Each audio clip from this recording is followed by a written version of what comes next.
मानिसले विश्वास गर्थ्यो होला, या त उसलाई ढुङ्गाले हानेर मारिन्थ्यो, उसको जीवन धरापमा पर्थ्यो कुराहरू हो। तर उसले परमेश्वरको वचन प्रचार गर्यो, तर उसले वेलाई चेन्ज गर्यो कि त्यो यहोवा परमेश्वरलाई प्रचार गर्यो। कसरी गर्यो भन्दै गर्दा उसले आफ्नो जीवनका असल कामहरूद्वारा आफ्नो परमेश्वरलाई प्रकटीकरण गर्दैछ। हालेलुया।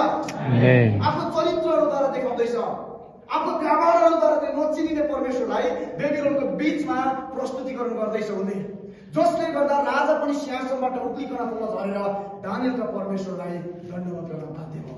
सारा राष्ट्रले दानियलका परमेश्वरलाई महिमा दियो। हालेलुया।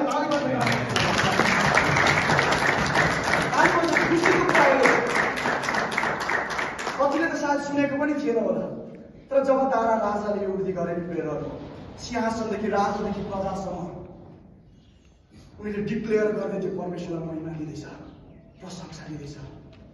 हालेलुया। आफ्नो कामहरूद्वारा